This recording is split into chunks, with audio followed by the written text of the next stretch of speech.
Glória a Deus. Você está feliz com Jesus? Amém? Como é bom estarmos juntos. Como é bom louvarmos o nosso Deus, bendizê-lo e exaltá-lo, como igreja, como família, né? Aleluia. Obrigado, pessoal. Deus abençoe. Irmãos, comecei ontem a leitura de um livro chamado O Culto Público. E é tão gostoso momentos como aquele que nós tivemos agora há pouco aqui. Uma coisa tão natural do Espírito Santo, do agir de Deus. E no começo da leitura, uma das coisas que ele fala é que a igreja se reúne como uma família que se assenta à mesa. E ali existe uma liturgia natural, um propósito natural, um processo natural. Coisa que a gente tem perdido nas nossas casas, né? Na correria, o ativismo, um chega, come, depois o outro vem, come. E está cada vez mais difícil reunir a família para aquele momento especial. Aí ontem eu falei para a Anne, falei, nossa janta vai ser diferente. Nosso jantar vai ser diferente. O café da manhã às vezes é um pouco complicado, as meninas estudam à tarde, então eu acabo saindo um pouco mais cedo. Na hora do almoço é uma correria, porque a Isabela 1 hora já tem que estar na escola, então é uma luta. Falei, nosso jantar a gente consegue organizar aqui em casa. Termos mais momentos de reflexão, voltar àquele momento em que a gente vai conseguir refletir em alguma coisa da palavra, de como foi o dia, trazer alguma instrução familiar, transformar ou voltar a ser natural o que historicamente sempre foi. E o culto é basicamente isso, é uma família reunida diante do seu Pai, exaltando e bendizendo a Ele com naturalidade. Mas o que a gente tem percebido é que, assim como nas famílias, naturalmente, por conta do ativismo, da correria, cada um come no seu horário e sai, às vezes no culto isso se perdeu também. A gente vem para um culto público para oferecer a nossa adoração individual a Deus. E às vezes a gente, como ministro de louvor, estou incluso nessa classe, às vezes a gente ainda reforça, né? Não olhe para o irmão que está do seu lado, agora é só você e Deus. Não fale, é só você e Deus. Mas gente, isso você e Deus é um culto individual. E é importante no culto coletivo ter momentos assim. A questão é que parece que foi o inverso. A gente vem para um culto de individual e em alguns momentos existe um momento coletivo, né? Fala com seu irmão, abraço, velho. E parece que a gente inverteu a coisa. E na realidade é o contrário. A gente está aqui juntos, na coletividade, servindo a Deus. E de vez em quando há um momento da individualidade, um momento da reflexão pessoal. Poxa, eu preciso melhorar nisso, preciso refletir naquilo. Um momento da oração com Deus, onde eu vou expressar o momento de individualidade. E um dos pontos que a gente tem observado e que é lindo é quando a igreja canta. E o Ministério de Louvor fez muito bem isso hoje, né? Esse momento da igreja cantar de maneira natural. Você viu que o pessoal parou e a igreja começou a cantar. O que é isso? É a família de Deus, é o povo, a igreja, naturalmente vivenciando o que é estar à mesa, o que é estar junto, o que é estar diante do Deus, o que é estar diante do nosso Pai, vivendo uma liturgia natural de igreja. E como isso é prazeroso. Então é até redundante a gente falar assim, eu vou à igreja adorar a Deus. É como se você estivesse dizendo, eu vou a um restaurante comer. É redundante, né? Eu vou a um restaurante, fazer o quê? Só tem que dizer talvez se é jantar ou se é almoço, mas o resto a gente sabe o que a gente vai fazer. A gente vai comer. Então eu vou à igreja, o que eu vou fazer? Assistir o culto? Não. Ver o espetáculo? Não. Ver o Ministério de Louvor, que eu acho muito legal, eles têm uma boa qualidade? Não. Ver o pregador, que eu gosto da oralidade dele? Eu vou adorar. É natural. O que eu vou fazer na igreja? Na igreja eu vou adorar. E lá a gente vai ver uma excelente execução musical, uma excelente palavra de Deus sendo pregada. Então é natural, eu vou à igreja. Eu vou estar com os meus irmãos servindo a Deus. E esse é o propósito pelo qual estamos aqui nesse domingo. Por isso que é tão maravilhoso. Por isso que não é por obrigação que estamos aqui. Não é para cumprir, né? Bater o ponto religioso. Não é porque eu quero que a minha semana seja abençoada, então eu tenho que ir no domingo, né? Quase que estou obrigado a fazer aquele sacrifício para que eu tenha uma semana boa, então eu tenho que sofrer um pouquinho no domingo. Não é isso. É com prazer que nós estamos aqui. É com prazer que se abre mão talvez de estar num clube pela manhã para estar aqui servindo ao Senhor, glorificando e exaltando a Deus no domingo, no dia do Senhor, ouvindo a palavra do Senhor e saindo daqui com o coração grato, porque nós estamos diante do Rei dos Reis e do Senhor dos Senhores. Amém? Amém? Cadê aquele sorrisão de quem está feliz de estar diante do Rei? Aleluia. Aleluia. Abra sua Bíblia em Colossenses, capítulo 2. E é bom falar isso assim, que eu aprendo muito com o pastor Júnior, com a Rafaela, eu gosto de colar neles para poder distrair um pouquinho e falar assim, não, vamos lá, para a gente estar alinhado no que a gente fala. E a gente tem tido algumas reuniões dos pastores às quintas-feiras, isso tem sido tão bom para mim, tenho crescido tanto naquela comunhão com os pastores, ouvindo, aprendendo, crescendo, e é tão bom, irmãos. E quando a gente está como igreja é isso, é aprendendo um com o outro, ouvindo um do outro.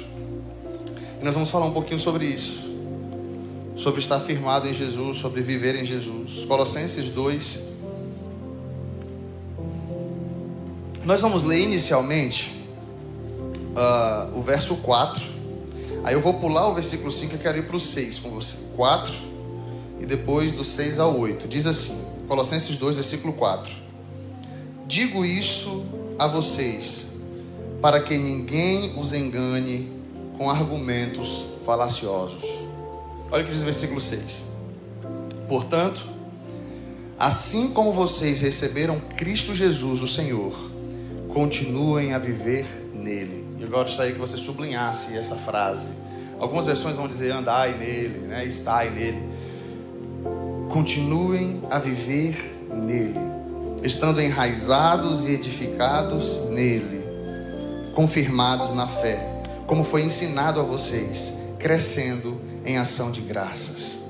Tenham cuidado para que ninguém venha a enredá-los com sua filosofia e vãs sutilezas, conforme a tradição dos homens, conforme os rudimentos do mundo e não segundo Cristo, porque nele habita corporalmente toda a plenitude da divindade.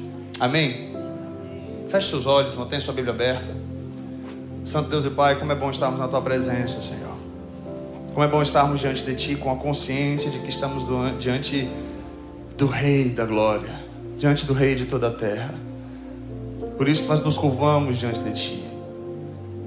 Por isso sabemos que estamos diante do Senhor e Te reverenciamos e Te exaltamos, ó Deus. Por isso, assim como o Senhor já falou conosco por meio dos louvores, assim como já sentimos a Tua presença aqui, porque sabemos que Tu estás aqui. Quando a Tua igreja se reúne, o Senhor se faz presente. Mas é tão maravilhoso quando nós sentimos a Tua presença, e nós já sentimos a Tua presença aqui, estamos sentindo a Tua presença aqui. Continua a falar conosco por meio da explanação da Tua palavra, Senhor. Aquece o nosso coração. Continua, na realidade, a aquecer o nosso coração. Que não seja simplesmente uma verdade, ó Deus, intelectualizada, que não seja simplesmente um conceito na nossa mente, mas que saímos daqui com o nosso coração ardendo. Que a Tua palavra molde o nosso viver, a nossa prática. Que o nosso coração seja cada vez mais conformado a Ti, a Tua vontade, e sejamos mais parecidos com Cristo. Em nome de Jesus. Amém e amém. Tem uma frase que eu vi alguns meses atrás, de Arthur Schopenhauer, não sei nem se é assim que pronuncia. Esses dias eu vi alguém citando essa mesma frase e pronunciou o nome de uma outra forma. Uma frase de Arthur Schopenhauer que diz o seguinte: a vida é uma constante oscilação entre a ânsia de ter e o tédio de possuir. A vida é uma constante oscilação entre a ânsia de ter e o tédio de possuir. Eu reconheci essa verdade, concordei com essa verdade, mas eu falei, eu não quero que ela se realize na minha vida. Eu não quero que ela continue se realizando na minha vida. Porque isso é a demonstração da ingratidão. E talvez isso aconteça conosco desde quando a gente é criança.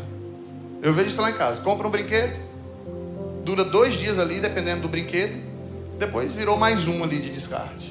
Queria porque queria aquele brinquedo específico. A minha vida vai ser realizada, da criança, né? Eu serei mais feliz se eu tiver aquele brinquedo. Ganho o brinquedo, dura 2 dias, a felicidade acaba. A ânsia de ter, tédio de possuir. Isso acontece não só nos seus filhos, talvez que eu esteja comentando, que você esteja lembrando de alguém, né? Mas lembra daquele concurso público que você penou para passar e pagou o cursinho e fez isso, aquilo, outro e tal. Passou, demorou 3 meses, falou, eu achei que o salário ia ser bom, já não está mais dando. E aí já começa a reclamar do trabalho pelo qual talvez você tenha estudado 5 anos para adquirir ou mais.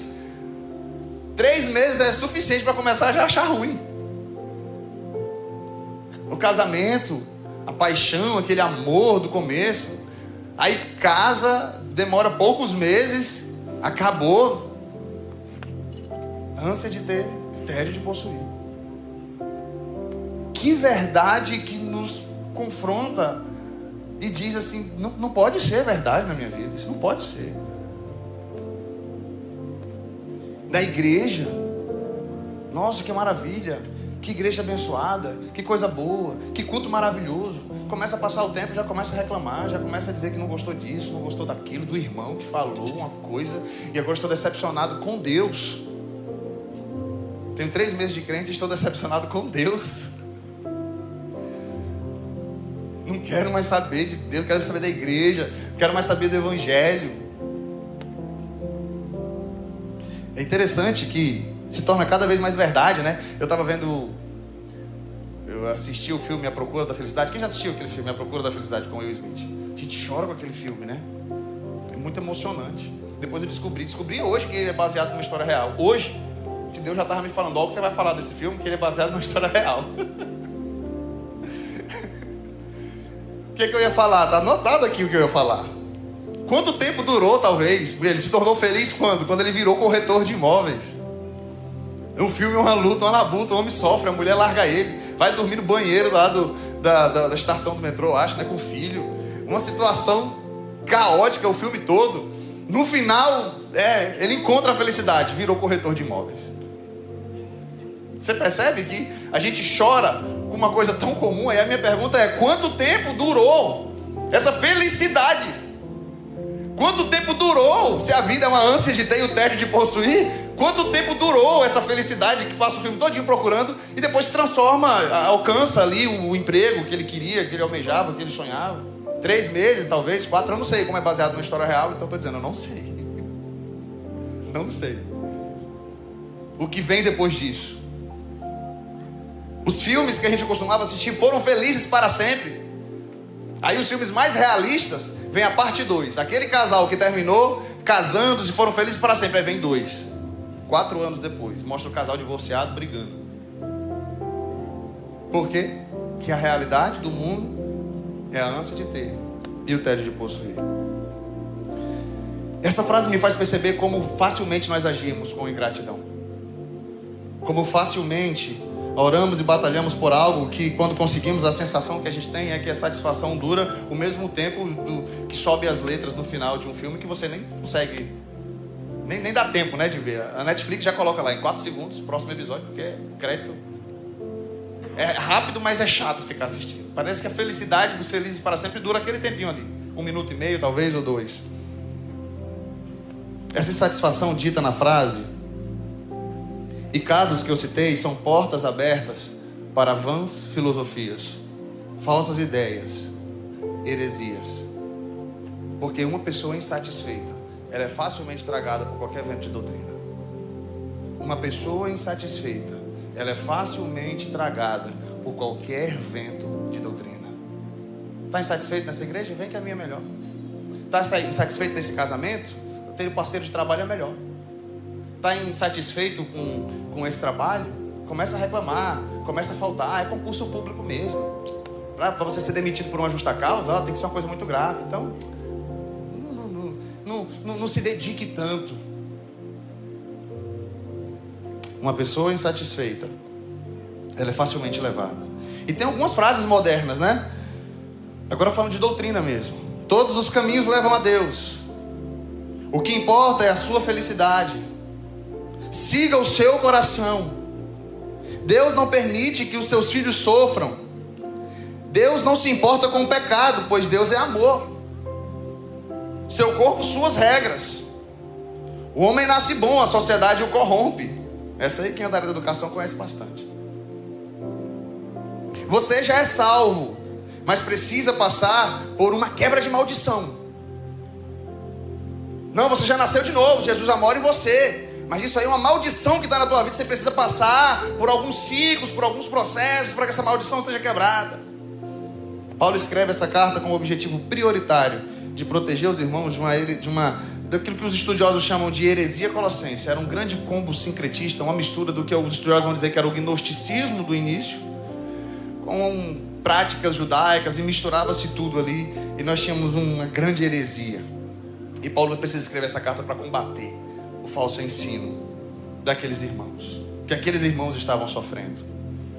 Sobre o que eu falei, olha o que Paulo diz em Colossenses, no capítulo 2, versículo 13 e 14. E quando vocês estavam mortos nos seus pecados e na incircuncisão da carne, ele lhes deu vida juntamente com Cristo, perdoando todos os nossos pecados. Guarde isso. Tem que passar por uma quebra de todos os nossos. Versículo 14. Cancelando o escrito de dívida que era contra nós e que constava de ordenanças, o qual nos era prejudicial, removeu-o inteiramente, cravando-o na cruz. Olha o versículo 15. E despojando os principados e as potestades, publicamente os expôs ao desprezo, triunfando sobre eles na cruz. Toda maldição já foi levada. A partir do momento que o Espírito Santo passa a morar em nós e nós nascemos de novo, a maldição foi levada na cruz. Por isso, no versículo 8, capítulo 2: tenham cuidado para que ninguém venha a enredá-los com sua filosofia e vãs sutilezas, conforme a tradição dos homens, conforme os rudimentos do mundo, e não segundo Cristo. Eu quero falar com vocês hoje sobre esse tema: continuem a viver em Jesus. Viva em Jesus. Que é o que diz o versículo 5. Continuem a viver nele, como lhes foi ensinado. Eles estavam sendo atacados por uma heresia. Paulo escreve essa carta da prisão, muito provavelmente lá do seu primeiro aprisionamento em Roma. Não foi ele que fundou essa igreja, provavelmente é Epáfras, que é quem está levando a ele a situação do que aconteceu, do que está acontecendo com aquela igreja. E eu quero trazer para vocês aqui algumas dessas heresias que Paulo precisa refutar, que depois você até pode ler a carta em casa, são 4 capítulos, e a gente vai pincelar algumas coisas aqui, que é o pano de fundo da carta. Primeiro, essa heresia dizia que a salvação é obtida por um conhecimento profundo, misterioso. Esse era um dos pontos. Gnosticismo vem de gnose, que significa conhecimento, no grego. Então a salvação era obtida por um conhecimento misterioso, muito parecido com aquele jargão, é mistério. Você já percebeu que os crentes, às vezes a gente fica assim muito... Se alguém fala assim, é mistério, você, eita, se prepara, é mistério. O que você está vendo? Não sei, tem um anjo ali, todo mundo olha e ninguém vê, só ele. Mas a gente está, meu Deus, ele está vendo, é mistério. Como é que... Não sei, ele está vendo, só ele que está vendo. Aí eu vi um pregador pentecostal esses dias falando assim, tem um anjo ali. Ele falou, larga de ser mentiroso, rapaz, tu não tá vendo nada. Eu sei, irmãos, que a gente tem visão espiritual sim, eu acredito nisso. Nós cremos nisso. Eu creio que há sim visão de Deus, verdade, espiritual. Mas a gente não pode ser inocente. A gente tem que ser como crianças no nosso trato, mas a gente tem que ser prudente, observar as coisas, simples como as pombas e prudente como a serpente. A gente percebe que a gente tem esse negócio, É mistério. Isso é mistério de Deus com você. Mas olha só o que Paulo fala em Colossenses 1, 26 e 27. Paulo está atacando essa heresia. Olha só, versículo 26 e 27. O mistério que esteve oculto ou escondido durante séculos e gerações, mas que agora foi manifestada aos seus santos. A estes Deus quis dar a conhecer a riqueza da glória desse mistério entre os gentios, que é Cristo em vocês, a esperança da glória. Qual é o mistério? Cristo. Aquilo que esteve escondido, que no Antigo Testamento não estava tão claro, que apontava para ele, mas o que será? Quem será que é? O Messias, como ele é Cristo. O mistério foi revelado, é Cristo, e Ele está em nós, e isso é a esperança da glória. A gente tem uma certeza de que a gente vai morar no céu por toda a eternidade com Ele, porque Ele mora em nós. É Cristo. Olha só o capítulo 2, o versículo 2. Faço isto para que o capítulo 2:2. Faço isso para que o coração deles seja consolado, para que eles, vinculados em amor, tenham toda a riqueza da plena convicção do entendimento, para conhecimento do mistério de Deus. Que é quem? Qual é o mistério de Deus? Se alguém falar assim, é mistério, você fala Cristo. É mistério, ninguém sabe. Sabe Cristo. Cristo é um mistério que esteve escondido. Então, tinha alguém falando naquela época no gnosticismo que quem é salvo são super espirituais, que tem uma visão ou um conhecimento que ninguém tem. Os meros mortais não têm esse conhecimento que só alguns adquirem. É mistério. E Paulo está dizendo, o mistério já foi revelado e é Cristo. Segunda heresia, o mal moral reside na matéria. O mal reside na matéria. Então eles acreditavam que o pecado morava no corpo, ao passo que o espírito, por meio desse conhecimento profundo, era aperfeiçoado. Então, dessa forma, não tinha como Jesus ter vindo em carne. Se o mal moral reside na matéria, Jesus não poderia ter vindo em carne como homem, que é o que a gente prega. Jesus é plenamente homem e plenamente Deus. E Paulo, então, no capítulo 1, versículo 15 ao 17, que é um hino, que diga-se de passagem, capítulo 1, do 15 ao 17, é um hino. Aproveitando aqui que o senhor falou do livro lá do pastor Zé, ali na Fonte de Vida tem um livro lá, Cantar e Ensinar. Eu falo sobre isso, sobre essa canção, inclusive sobre hino, e o poder que os cânticos têm para o ensino. Então Paulo, para refutar uma heresia, do versículo 15 ao versículo 20, ele apresenta um trecho de um hino que a igreja primitiva cantava falando sobre Cristo. Então tipo assim, vocês estão sendo atacados aí por uma heresia que diz que o mal moral reside na matéria, então Jesus não teria como ter vindo em carne. Versículo 15 ao 17. Ele é a imagem do Deus invisível, o primogênito de toda a criação, pois nele, em Cristo, foram criadas todas as coisas, nos céus e sobre a terra, as visíveis e as invisíveis, sejam tronos, sejam soberania, quer principados, quer potestades, tudo foi criado por meio dele e para ele. Ele é antes de todas as coisas, nele tudo subsiste. Ou seja, tanto aquilo que é imaterial quanto aquilo que é material foi criado nele. Ele veio em carne. Mais à frente isso vai ficar mais claro. Essa heresia, esse falso ensino, também destrinchava-se por meio da consciência que alguns tinham que poderiam alcançar a perfeição. Nós alcançaremos a perfeição. O mal reside na matéria, mas de alguma maneira a gente pode ser perfeito, alcançar a perfeição. E aí Paulo refuta isso no capítulo 1, versículo 28 ao 29, quando ele diz: este Cristo nós anunciamos, advertindo a todos e ensinando a cada um em toda a sabedoria, a fim de que apresentemos cada pessoa perfeita. Aonde ou em quem? De que forma? Em Cristo. A perfeição só vem em Cristo. Então os super espirituais estavam aprendendo lá no contexto da igreja de que a perfeição só acontece em Cristo. É só nele. E é por isso, no versículo 29, é para esse fim que eu me empenho, esforçando-me o mais possível, ou o máximo possível, segundo o poder de Cristo que opera poderosamente em mim. Se a perfeição só acontece em Cristo, então a gente não precisa viver em santidade? Pelo contrário. É por isso que eu me esforço. Eu só consigo me esforçar porque Cristo habita em mim. Eu só consigo lutar contra o pecado porque Cristo habita em mim. Eu só consigo buscar viver dia após dia em santificação porque é só nele que eu encontro a perfeição. Eu sou declarado por Deus 100% santo, não que eu já o seja, mas Deus olha para mim e me vê 100% santo só por causa de Cristo. E eu estou aqui dia após dia lutando em santidade, em santificação, para de alguma forma me tornar mais parecido com Jesus. Com o pensamento de que o pecado residia na matéria, aquela seita levava seus adeptos a diferentes conclusões. Olha a frase de John Stott. Tem uma frase aqui de John Stott. Alguns supunham que a sua posse da gnose os tornara perfeitos. Outros sustentavam que o pecado não importava porque ele não podia prejudicar os que haviam sido iluminados. As duas posições são moralmente perversas. A primeira é cega para o pecado e nega sua existência, né? Os super espirituais, e que acham que podem alcançar a perfeição. A segunda é indiferente para com o pecado e nega a sua gravidade. Alguns chegavam a supor a ideia de que já que o mal reside na matéria, deixa eu me entregar à libertinagem desde que o meu espírito esteja ligado a Deus. João, nas suas cartas, vai combater muito essa segunda ideia, quando ele diz: aquele que é nascido de Deus não vive em pecado. Agora, o que é o filho do diabo, ele entrega-se ao pecado, ele vive no pecado, ele tem prazer no pecado. Então, é esse tipo de ideia que rondava a igreja primitiva e que é o pano de fundo de algumas cartas, tanto de Colossenses, tanto quanto outras, quanto de João, por exemplo, também. Mas eu gostaria de finalizar só com mais uma heresia antes de entrarmos aqui no desenvolvimento prático para a nossa vida. Uma das heresias era a depreciação a Cristo. Eles diziam que Cristo era uma das mais fracas emanações de Deus.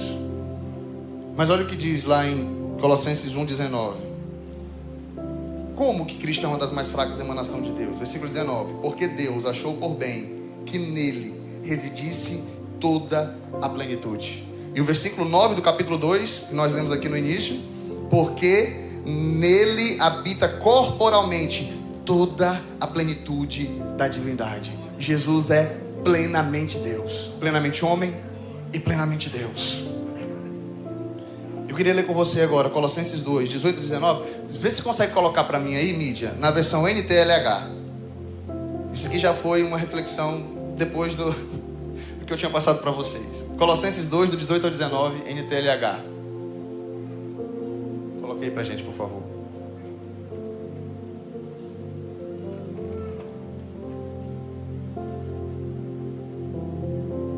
Tá aqui, ó. Não deixem que ninguém os humilhe, afirmando que é melhor do que vocês, porque diz ter visões e insiste numa falsa humildade e na adoração de anjos. Essas pessoas não têm nenhum motivo para estarem cheias de si, pois estão pensando como qualquer outra criatura humana pensa. Versículo 19. Elas não estão ligadas a Cristo, que é a cabeça. Cristo controla o corpo todo, o alimenta e mantém unido por meio das juntas e ligamentos, e assim o corpo cresce como Deus quer que cresça. Sabe por que eu estou falando tudo isso aqui, irmãos? Porque quando a gente está insatisfeito, a gente ouve essas coisas e acha que é isso que a gente precisa. Os irmãos estavam muito bem fundamentados em Cristo, mas tinha gente chegando falando de mistério, de gnose, né? E disse daquilo, de uma perfeição. Eu falei, mas nada disso aí, Paulo, Epáfras, quando fundou a igreja, você não está sabendo de nada disso aí. Pois é aqui que está o negócio, é aqui que está o ouro. Aí mas tá tão simples, a gente canta música, o pastor prega, né? Pois é, isso aí, ó, tá vendo? Tá vendo ali? Não estou vendo não, mas eu tô. Cola comigo que tu vai ver um dia. Né? Aí a gente começa, fica naquela cidade, e aí gera uma empolgação, um negócio. Pessoas insatisfeitas são atraídas facilmente por isso. E Paulo agora escreve essa carta para fundamentá-los em Cristo. E é isso que Paulo vai dizer. Se a gente pudesse resumir esses 4 capítulos de Colossenses em uma palavra, seria Cristo. Cristo é tudo que o homem precisa para viver. Cristo é tudo que a gente precisa para viver. Então, se você pudesse resumir a sua vida em uma palavra, essa palavra precisa ser Cristo.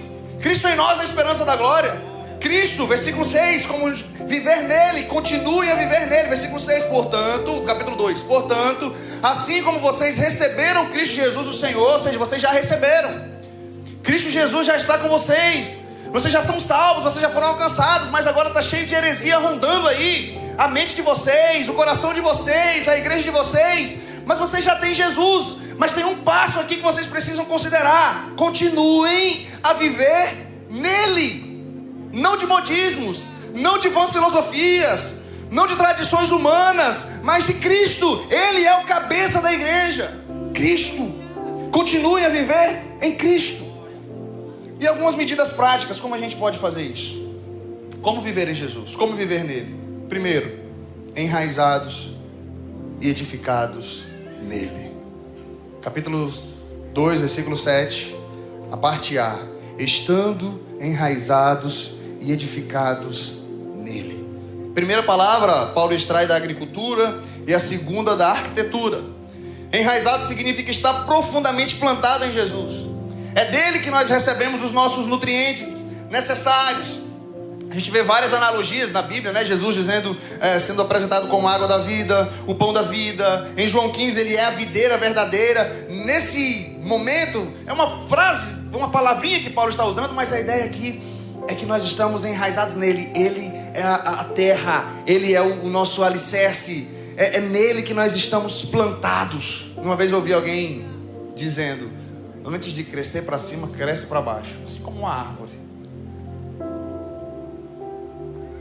Bem enraizado em Jesus, bem enraizado nele. Aí a gente cresce saudável, aí a gente cresce bem. Aí os nossos frutos são saudáveis, porque a gente está bem enraizado. Aí vem o vento, aí vem as vãs filosofias, aí vem heresia, aí vem doutrina que te assola, mas você está enraizado em Jesus. E a segunda palavra é edificado, denota um edifício que tem o seu alicerce em Cristo, edificado nele, né? A gente usa muito esse termo, edificação, tudo seja feito para edificação. A ideia de edificação tem a ver com edifício, com um crescimento. Lá em Efésios 2, 20 e 21, Paulo diz: edificados sobre o fundamento dos apóstolos e dos profetas, tendo Jesus Cristo como pedra angular, no qual todo o edifício é ajustado e cresce para se tornar um santuário santo ao Senhor. Tem essa aí? A mídia colocou esse? Efésios 2, 20 e 21. Edificados sobre o fundamento dos apóstolos e dos profetas, tendo Jesus Cristo como pedra angular, no qual todo edifício é ajustado e cresce para se tornar um santuário santo ao Senhor. Edificados nele. E é interessante quando a gente pensa nisso. Fundamentados no ensino dos apóstolos, né, e dos profetas, é a palavra de Deus, é a Bíblia Sagrada. Trazendo aqui, eu não estudei muito a questão da arquitetura da época, dos fundamentos. Eu vou trazer uma ilustração pra gente aqui. Vamos pensar aqui nós, você e eu, tá? Imagina numa construção. Tem o radier ali, e tem algumas colunas que sustenta. Imagina, Cristo é a grande pedra,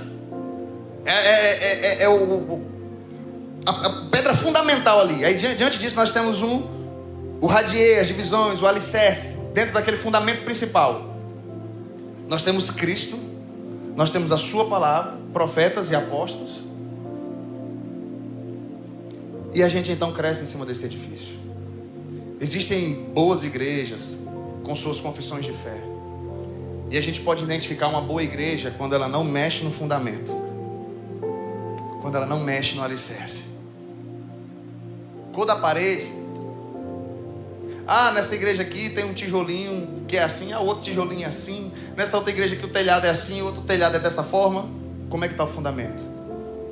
O fundamento é Cristo e a sua palavra.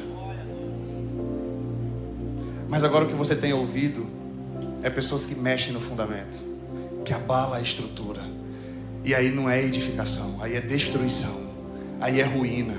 A vida espiritual estraga, bagunça, quebra. E é exatamente isso que Paulo está atacando. Olha, vocês precisam estar enraizados e edificados nele, enraizados e edificados em Jesus. Enraizado e edificado denota uma permanência e ao mesmo tempo um crescimento constante. Permanência, firmeza, mas ao mesmo tempo crescimento. Eu sou edificado, eu sou nutrido, eu cresço como um edifício, eu sou nutrido como uma árvore muito bem enraizada numa terra sadia. Segundo, como é que a gente vive em Jesus? Primeiro, enraizados e edificados nele. Segundo, firmados na fé. O termo firmado ou confirmado, como algumas versões vão dizer, é jurídico e denota um contrato. É como se fosse uma lembrança de Paulo ao compromisso que aqueles irmãos firmaram ao defender a fé. Versículo 7 está dizendo isso. Confirmados na fé, como foi ensinado a vocês. Precisamos realmente estar firmados na palavra de Deus. Entender que ela é inerrante, inspirada por Deus, infalível, suficiente. Se você quiser anotar essas palavras aí, você pesquisa em casa. A palavra de Deus é inerrante, não tem erros, infalível, suficiente, inspirada por Deus. Qualquer ensino que ataque isso, corra. Nós somos fundamentados, estamos firmados, fundamentados em Cristo, confirmados na fé. Olha só o que ele está dizendo: como foi ensinado a vocês. Como foi ensinado a vocês. Precisamos realmente estar firmados em Deus. Eu já ouvi Augusto Nicodemos falando quando ele foi fazer o doutorado dele. Não sei se você já viu ele falando esse testemunho. Ele foi fazer o doutorado dele, que ele precisou se ajoelhar e orar e pedir: Senhor, me socorre, tenha misericórdia da minha vida. Porque você lidar com todo tipo de conhecimentos, de bons autores, e que atacavam a inerrância das Escrituras, que atacavam a suficiência das Escrituras. E ele: Senhor, guarda a minha mente e o meu coração. Nós somos assolados. Seus filhos são assolados. E o que vai salvá-los, o que vai nos salvar de toda essa celeuma que a gente vê, é estar firmado em Jesus e confirmado na fé. Enraizado em Jesus, edificado em Jesus, confirmado na fé. Para os pais, a grande pergunta é: os seus filhos estão em Jesus? Mas eles estão na igreja, eles vêm para Hora Teens, eles vêm para Hora Jovem, participam do Sim Criança. A grande pergunta é: eles estão em Jesus? A grande pergunta para você é: você está em Jesus? Eu estou na igreja, eu sirvo no ministério, eu faço parte desse departamento, eu faço parte daquele outro. A grande pergunta é: você está em Jesus? Você está em Jesus. E em Jesus nós temos o prazer de estar com o seu povo, com a sua igreja, confirmado na fé, com a família de Deus, com o seu povo, em Jesus, na sua família, na sua igreja. Eu estou em Jesus, e por estar em Jesus eu tenho prazer de estar no Hora Teens. Eu estou em Jesus, e por estar em Jesus eu tenho prazer de estar no Hora Jovem. Eu estou em Jesus, e por estar em Jesus eu tenho prazer de estar com a igreja de Cristo reunida no domingo. E de não só estar, mas de trazer mais pessoas para essa família, convidar ela para esse jantar, convidar ela para esse café da manhã maravilhoso, convidar ela para essa refeição tão maravilhosa que a gente participa, que é o que nos sustenta. E terceiro, transbordando de gratidão. Transbordando de gratidão. Para não sermos levados por conceitos modernos que não estão fundamentados em Cristo, nós precisamos estar enraizados e edificados nele, firmados na fé. E como eu falei lá no início, eu volto para o início, transbordando de gratidão. Ah, esse casamento. Ah, esse trabalho. Ah, essa igreja. Ah, essa família. Isso aquilo. Eu lembro de quando eu estava no seminário, eu reclamava demais dos horários, de tudo. Eu acordava às 5h45 da manhã, aliás, 5h15 da manhã, para fazer os serviços do seminário, reclamando: a igreja está pagando esse negócio, eu tenho que fazer limpeza, contrata alguém para fazer. Aí tinha que fazer o serviço. Aí tinha um momento de leitura da Bíblia, meditação, né? Aí depois, 7 da manhã, café. 7h30 voltava para escovar os dentes. 7h45 mais ou menos começava a aula. Ia até o intervalo ali, onde a gente tinha um culto de meia hora. Terminava o culto, voltava para a sala de aula e ia até meio-dia com a aula. Aí depois a gente ia para o refeitório, almoçava, voltava, descansava ali até umas 2h15. E aí, banca, estudando e reclamando. Não sei para que tão trabalho, não sei para que é isso. E aí tinha uns trabalhos. Aí no final de semana a gente ia servir uma igreja local. E aí tinha uns trabalhos de missões da CBN, do Betel Brasileiro, que foi o seminário que eu fiz. E tinha tantas outras coisas lá, e eu reclamando. Ah, não sei pra que isso. E não sei pra que aquilo. Aí uma vez uma colega nossa, que andava comigo com a Anny, a gente já éramos amigos, embora a gente tenha começado a namorar já no último ano do seminário. Aí uma amiga nossa falou assim: tu já percebeu o quanto que tu reclama? É muito chato estar contigo, você reclama toda hora. Eu já ia reclamar de novo, tá vendo? Aí eu parei pra pensar, falei: meu Deus, como eu sou ranzinza. E aquilo começou a me trazer reflexões. Realmente, eu reclamo demais e tenho que ser grato a Deus pela oportunidade que eu estou tendo. E aí o tempo vai passando e a gente vai buscando melhorar. E aí às vezes a gente percebe as nossas filhas reclamando, né? A gente deixa brincar 1h30 no parquinho, na casa de um coleguinha, quando vai chamar reclama. Eu falei: agradeça por 1h30 que você teve. Ah, porque eu queria ficar mais. Agradeça pelo tempo que você teve. E aí, um tempo atrás, a gente estava fazendo, tem até que voltar a fazer, né? Os potinhos de gratidão. Toda vez que a gente fazia o nosso culto doméstico, pelo que você vai ser grato hoje. Instigando as meninas a serem gratas. Ah, quero agradecer pela minha bicicleta. Quero agradecer... E nesse período de transição falava-se muito, né?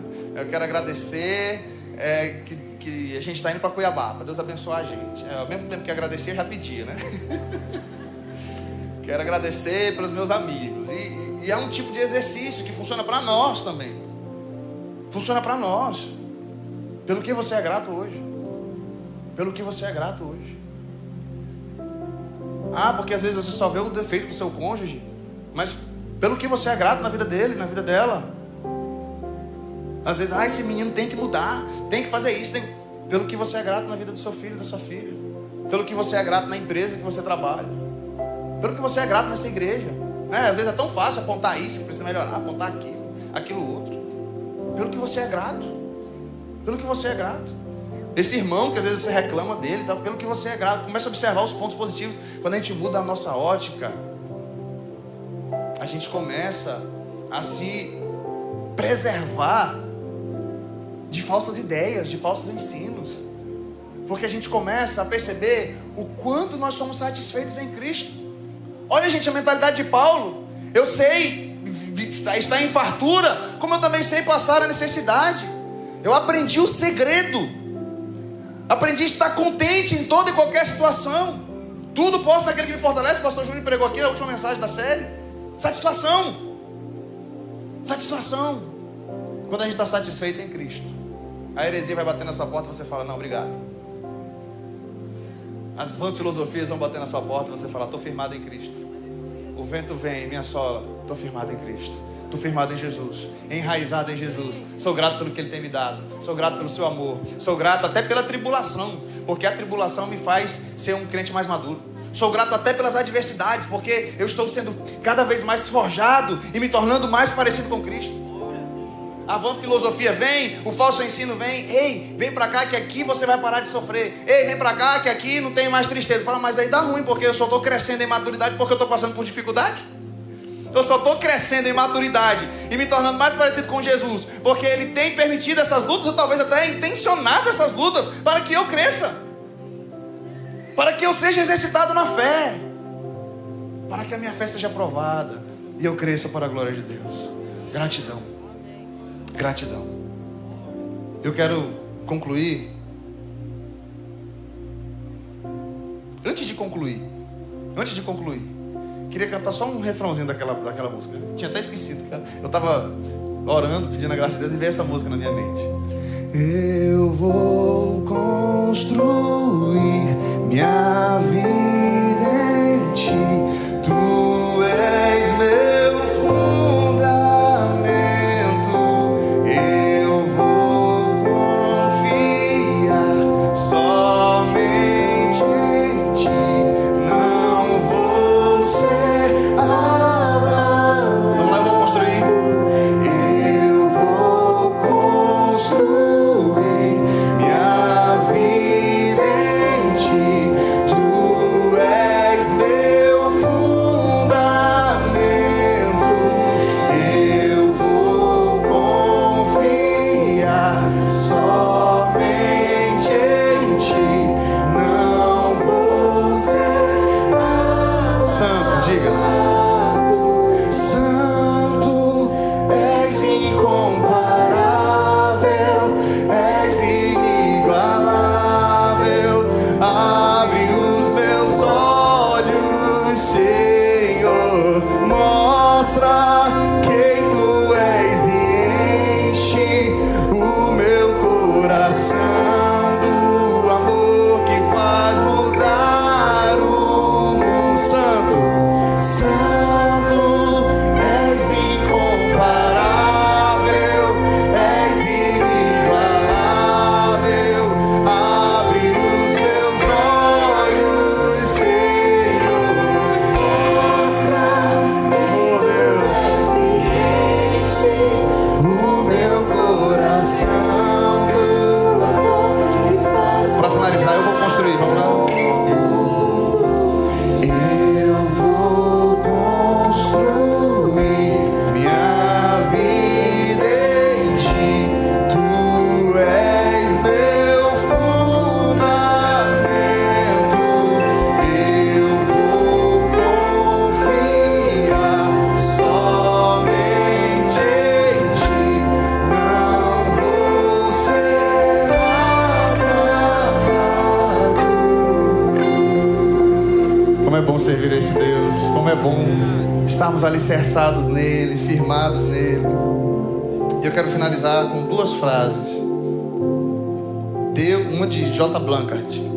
Deus nunca recebe gratidão mais apropriada por sua bondade do que ver em seus filhos uma vida piedosa. Deus nunca recebe gratidão mais apropriada por sua bondade do que ver em seus filhos uma vida piedosa. Então, como aplicar essa palavra à sua vida prática, ao sair por aqui? Reorganizar o culto doméstico na sua casa. Uma vida piedosa.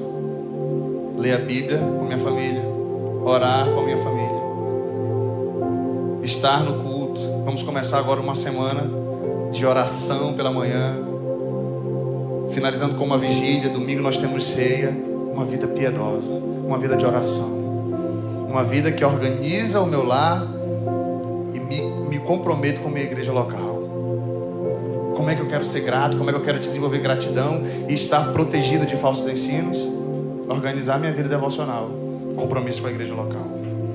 E Milo Gates, que diz: o maior teste de caráter é verificado na quantidade e na força da gratidão que demonstramos. O maior teste de caráter é verificado na quantidade e na força da gratidão que demonstramos. Desenvolva a gratidão a Deus, a sua família, as pessoas que te fizeram bem. Demonstre gratidão. Isso é demonstração de caráter. Amém? Deus te abençoe. Dê uma salva de palmas ao Senhor. Que vivamos essa verdade para a glória de Deus.